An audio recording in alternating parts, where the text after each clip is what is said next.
o seu apogeu.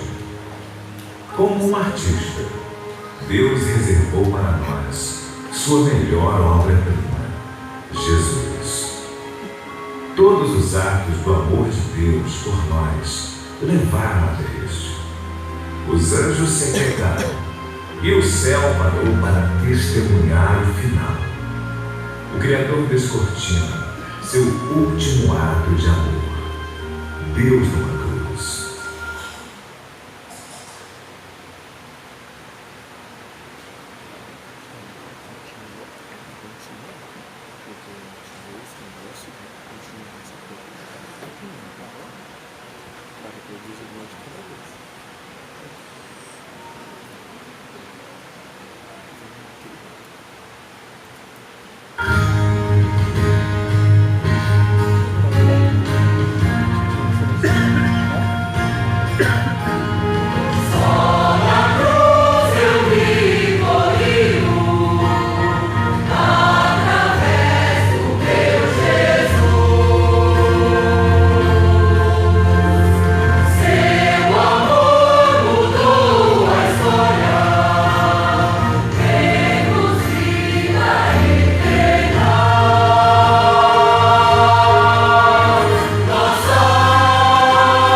Sobre a história como um irresistível diamante. Sua tragédia atrai sofredores e fantasticamente atrai os céticos. Traz esperança a todos que buscam. Uau, que pedaço de madeira! Ela já foi idolatrada e desprezada pela história. Muitas vezes é de ouro e prata, outras queimada, usada e descartada. A história já pôde fazer tudo, menos ignorá-la. Esta é uma opção que a cruz não oferece. Ninguém consegue ignorá-la. Você não pode ignorar um pedaço de madeira que sustenta o grande marco da história. Um carpinteiro crucificado dizendo que ele era Deus na terra, divino, eterno, o exterminador da morte. Deem uma olhada na cruz comigo. Vamos observar este momento da história. Vamos ver as testemunhas. Vamos ouvir as vozes. Vamos olhar seus rostos e, acima de tudo, vamos observar aquele que chamam de Salvador.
Soldados, ladrões, farpas, ombros, pesada, madeiro, pesado, sol, tonto, curvado, casas, lojas, rostos, tristes, murmuradores, viajantes, mulheres, queda, açoites, exaustão, ofegante, Simão, patético, Gólgota, caveira, Calvário, cruzes, execução, morte, noite, lágrimas,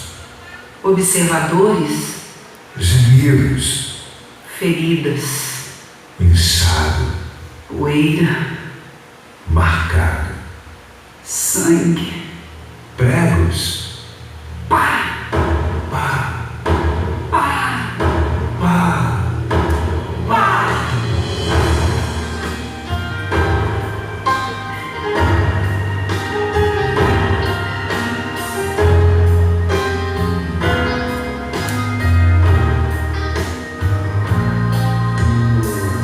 Os martelos a soar na tela, os pregos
judeus, dos líderes religiosos, salvou a outros e não pode salvar a si mesmo?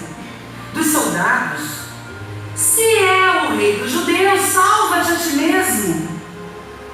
Palavras amargas, ácidas, cheias de sarcasmos, odiosas e irreverentes. Já não bastava ter sido exposto, humilhado como um criminoso? Os pregos não foram suficientes? Será que a coroa de espinhos foi muito leve e os açoites foram poucos? Para alguns, talvez sim. Sim, as palavras naquela sexta-feira eram amargas.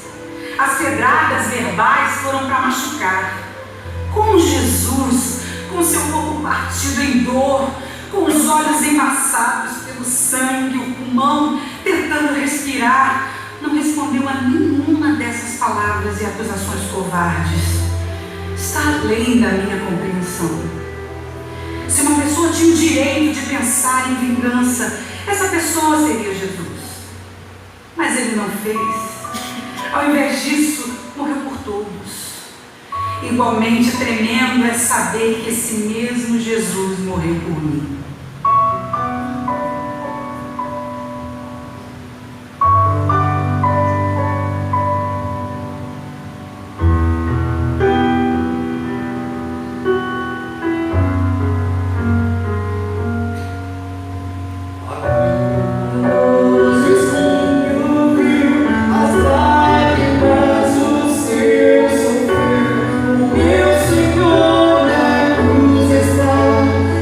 Posso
Pense comigo.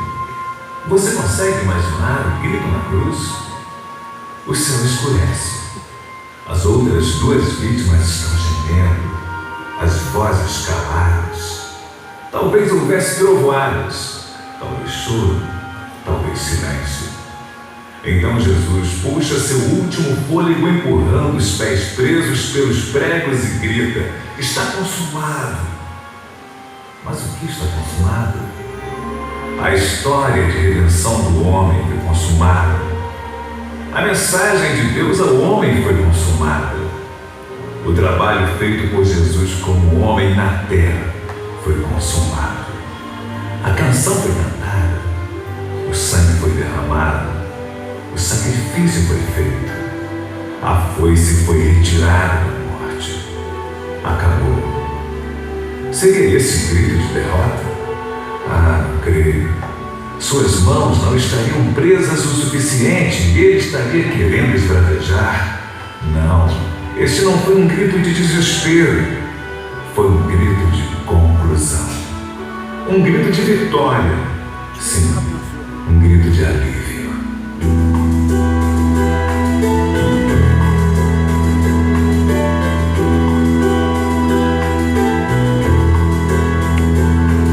O início da manhã chegou, Jerusalém se viu, a multidão querendo o julgamento de Jesus. E todos olhavam ansiosos para ver, testemunhar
faltaram palavras no dia em que o Salvador foi crucificado.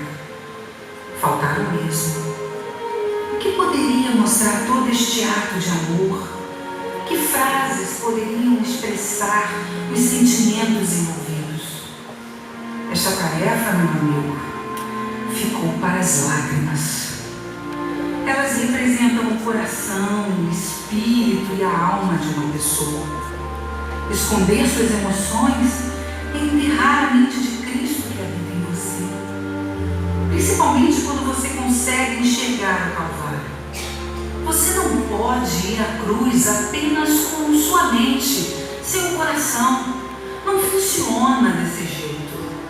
O Calvário não é uma viagem mental, nem um exercício intelectual. É um momento de deixar aflorar as emoções. Não vá embora com os olhos secos e o coração frio. Não limpe a garganta, nem se ajeite da cadeira para não chorar. Não vá ao Calvário vestido de orgulho e preconceito.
Receba este filho ao seu pai.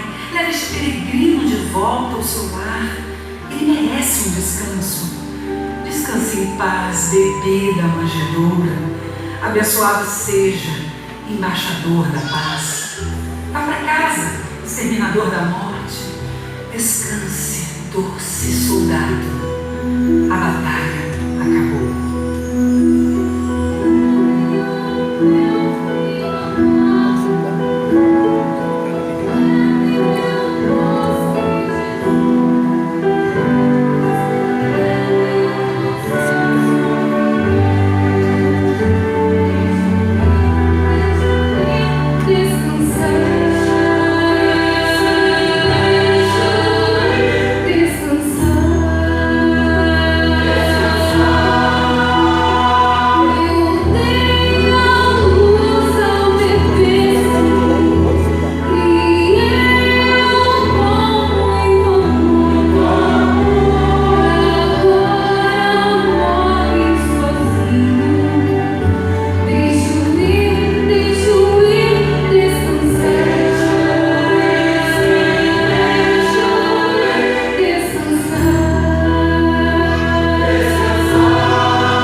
Terremoto, Cemitério, sepultura, corpos, mistério, véu, ervas amargas, sangue, água, gosto, linho, túmulo, medo, espera, desesperança, pedra, Maria, corre, será?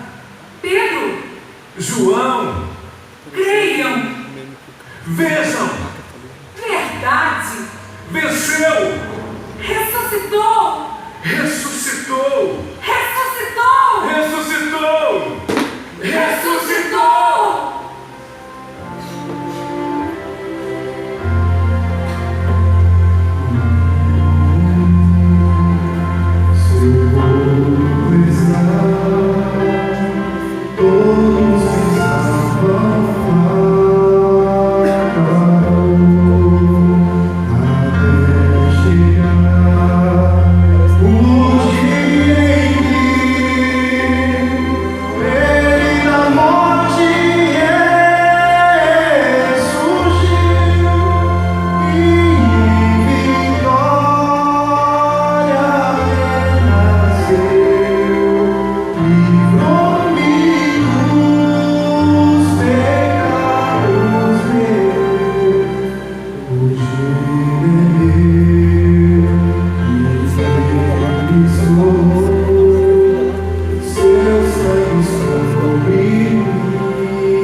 Então eles voltaram, cada um com suas memórias unidas por esperança. Apesar de saber que tudo havia acabado, em seus corações existia ainda o sonho de que o impossível poderia acontecer. Ah, se tivessem mais uma chance! E lá ficaram. De repente, alguns ouviam rumores de um túmulo vazio. Alguém falou: eles trancam a porta. E justamente no momento em que começaram a se conformar com o que aconteceu, alguém diz: eu daria tudo para ver mais uma vez. Um rosto familiar atravessa a parede. Que final! Ou melhor dizendo, que começo! Algo acontece a uma pessoa que testemunha um homem que venceu a morte. Alguma coisa alvoroça a alma de alguém que fica lado a lado com Deus. Um sentimento que é mais quente que o ouro derretido e mais forte que a paixão. Tudo começou com alguns homens boquiabertos e atônitos com o que viam. Embora a porta estivesse trancada, Jesus estava entre eles dizendo: como o Pai me enviou, eu vos envio. E Ele os enviou. Se abrir seu coração, você pode receber esta visita hoje. Vamos testemunhar da sua majestade e mostrar sua vitória, proclamando então ao mundo que Jesus Cristo é Rei dos Reis e Senhor dos Senhores, e que só Ele é digno do nosso louvor e da nossa adoração.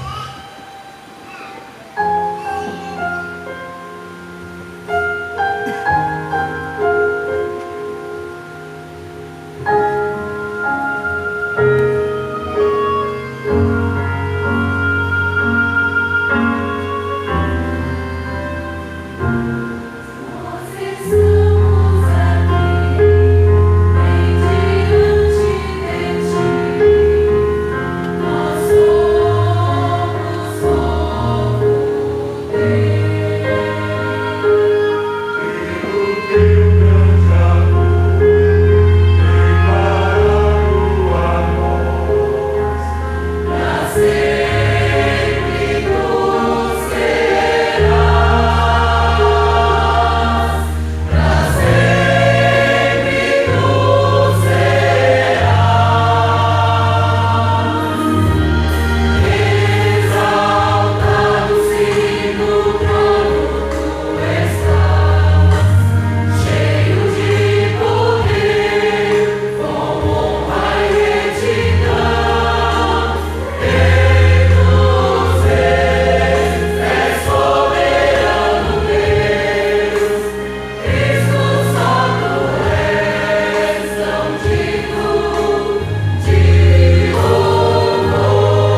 vamos abrir as nossas Bíblias.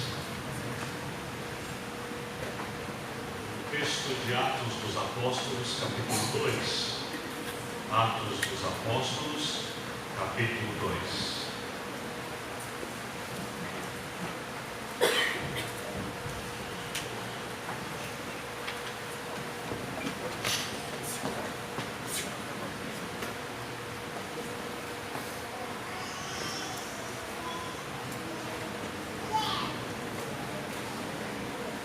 Atos capítulo 2, a partir do versículo de número 22.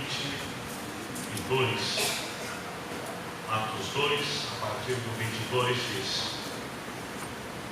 Varões israelitas, atendei a estas palavras. Jesus, o Nazareno, varão aprovado por Deus diante de vós com milagres, prodígios e sinais, os quais o próprio Deus realizou por intermédio dele entre vós, como vós mesmos sabeis, sendo este entregue pelo determinado desígnio e presciência de Deus, vós mataste, crucificando por mãos de inimigos, ao qual, porém, Deus ressuscitou, rompendo os grilhões da morte, porquanto não era possível fosse esse retido por ela. Senhor Deus, nos colocamos diante do Senhor, rogando a iluminação e a direção do Teu Santo Espírito. Fale conosco através de Tua palavra, e que ela possa, ó Deus, tratar os nossos corações. É no nome santo de Jesus que nós oramos. Amém. Tudo que nós fizemos aqui, desde amanhã ou desde sexta-feira, cultuando ao Senhor, é para mostrar o quanto nós reconhecemos a importância de Cristo em nossa vida. Nós temos consciência de quem é Cristo e amamos a Cristo. A mensagem que o coral trouxe é a mensagem que a Escritura nos apresenta. E o apóstolo Pedro, fazendo seu discurso em Atos 2, leva aqueles homens a entenderem quanto Jesus Cristo é importante. Ele não é apenas um homem, ele não é apenas mais um homem de destaque, ele não é mais apenas um homem que trouxe algum benefício à história. Ele é o Senhor da história. Ele é o Deus encarnado que habitou entre nós. E em sua mensagem, o apóstolo Pedro leva aqueles homens e mulheres a compreenderem essa verdade. Primeiramente, ele mostra que Jesus é real e esteve entre nós. Ele diz no versículo 22, varões israelitas, atendei a esta palavra. Jesus, o Nazareno, varão aprovado por Deus diante de vós com milagres, sinais e prodígios. Pedro mostra que aquelas pessoas sabiam quem era Jesus. Jesus esteve entre nós, Jesus andou entre nós, Jesus esteve entre os homens. Ele se encarnou e veio até nós. Ele andou entre os homens, ele esteve com os homens, ele recebeu pessoas que estavam desesperançadas, ele recebeu pessoas que estavam desesperadas, ele consolou aqueles que estavam desanimados, ele confrontou as autoridades. Jesus esteve entre nós, ele trouxe a mensagem da parte de Deus, ele mostrou às pessoas o evangelho do reino, ele mostrou às pessoas o que é a lei de Deus e o amor de Deus. Ele falava com autoridade, ele falava e o coração daquelas pessoas sempre ardia, porque suas palavras eram cheias de vida. Jesus esteve entre nós, experimentou as coisas que nós experimentamos, passou por momentos de alegria, bons com seus discípulos, com seus amigos, experimentou da comida que nós também experimentamos. Mas Jesus também enfrentou momentos difíceis, com ser traído por um de seus discípulos, como enfrentar a trama maldosa de Anás e Caifás, os dois sumos sacerdotes que queriam destruir, acabar, derrubar Jesus. Ele enfrentou a trama de homens perversos e que maquinavam o mal. Mas estes homens, nem Anás, nem Caifás, nem Judas, nem Pilatos, muito menos Herodes, tinham o poder daquela situação. Eles estavam ali para cumprir aquilo que Deus havia determinado. Jesus esteve entre nós. Ele experimentou a dor da crucificação, ele experimentou o abandono, ele experimentou a humilhação, a vergonha. Foi tudo isso que ele experimentou. Ele precisava encarnar-se, estar aqui entre nós como homem, para sofrer na cruz, para verter o seu sangue, para salvar a sua vida, para salvar os pecadores.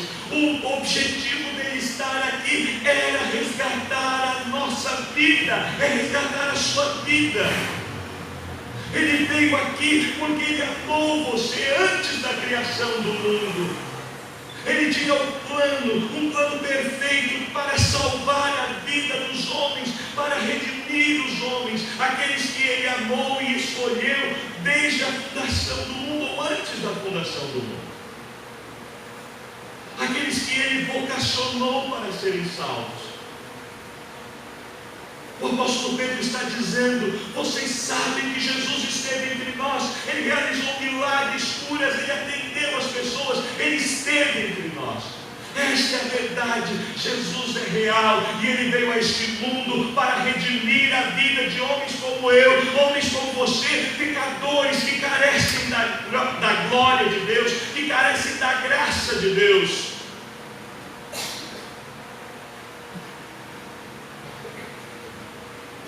O apóstolo Pedro diz: vocês bem sabem que ele esteve entre nós, que ele esteve aqui, porque Jesus é real. E você pode confiar nele porque ele é real. Ele não é um Jesus inventado pela história, pela tradição dos judeus. Não é um Jesus que vive apenas na imaginação dos judeus cristãos. Ele é real, ele é verdadeiro, ele é o único caminho para o Senhor Deus, ele é o único caminho ao Pai. Ninguém vai se não for por Jesus. A segunda coisa que o apóstolo Pedro nos mostra é que tudo aquilo que aconteceu com Jesus foi determinado pelo próprio Deus. Ele diz aí: determinado pelo desígnio, o propósito, o plano, a vontade de Deus, segundo a sua presciência, o conhecimento que Deus tem de todas as coisas, a compreensão, o entendimento que Deus tem antes de todas as coisas acontecerem. Deus já havia determinado, Deus já havia realizado um plano, Deus já havia estabelecido, Deus já havia conduzido todas as coisas.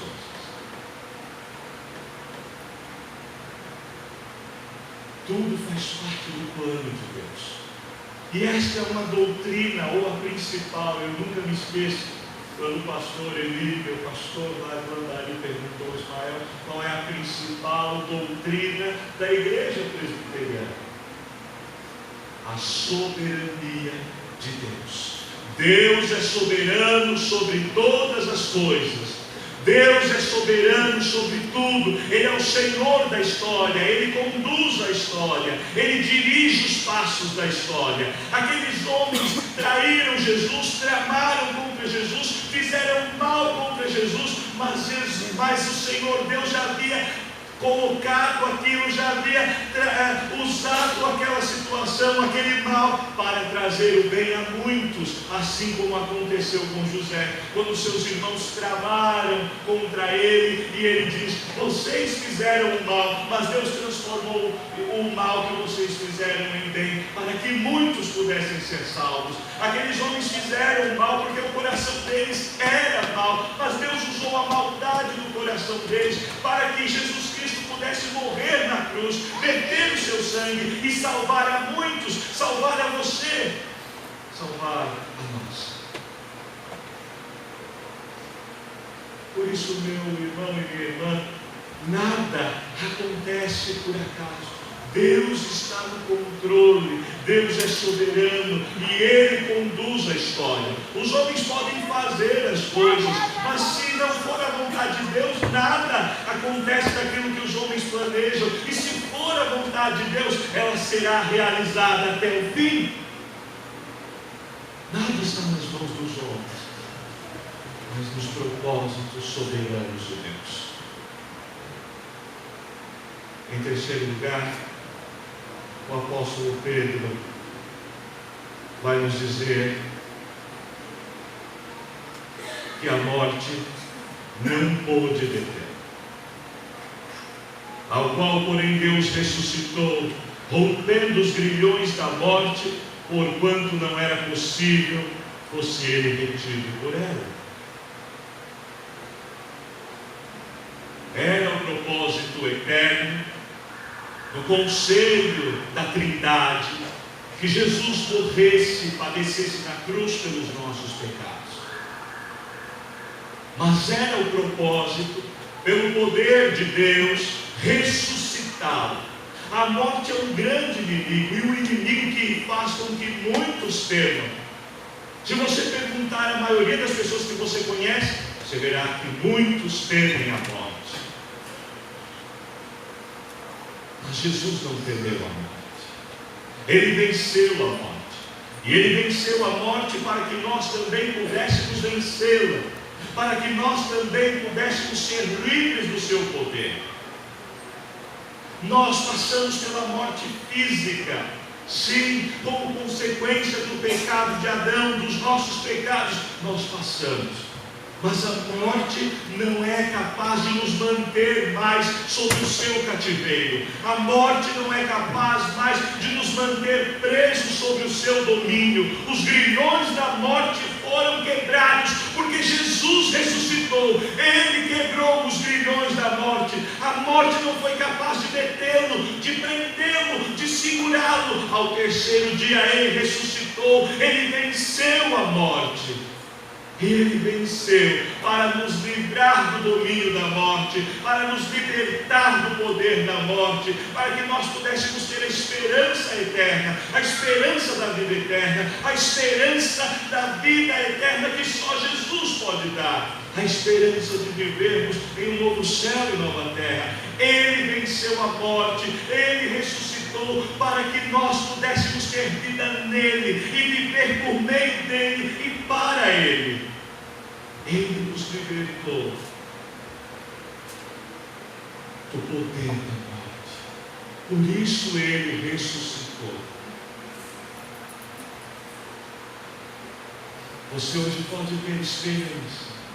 Você hoje pode crer. Você pode olhar para o alto e você pode ter certeza de que a morte não é o fim, porque Jesus venceu. Como isso é importante para nós.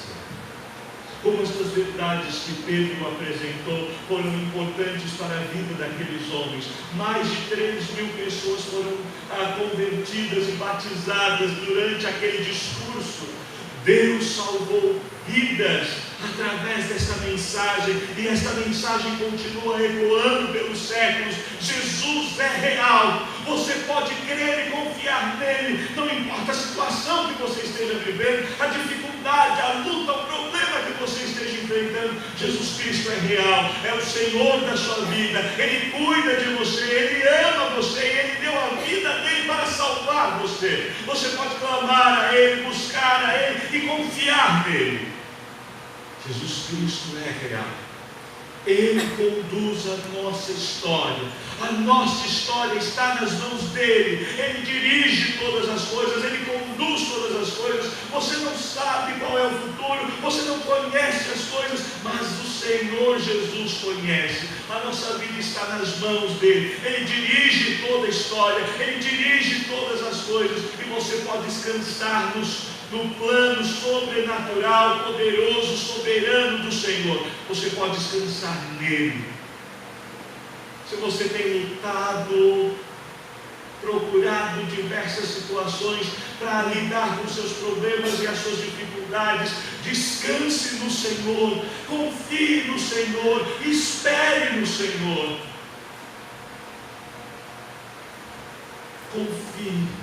A história não termina, enquanto Ele não diz que termina, a história continua, e é Ele o Senhor da sua história. Espere por Ele, olhe para Ele, confie nele, deposite o seu coração nas mãos dele.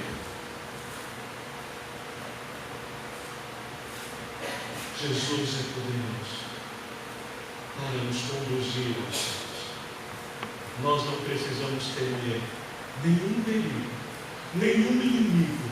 Nós não precisamos temer a Satanás, temer a morte, temer ao inferno. Nós precisamos apenas confiar em Jesus, porque se Ele está conosco, se Ele é por nós, quem será contra nós? Confie em Jesus, o Cordeiro de Deus que veio a este mundo, morreu por nós, padeceu por nossos pecados, mas ressuscitou e nos dá a vitória sobre a morte e a certeza da vida eterna. Que Deus nos abençoe. Nos coloquemos de pé para entoarmos o hino de número 270.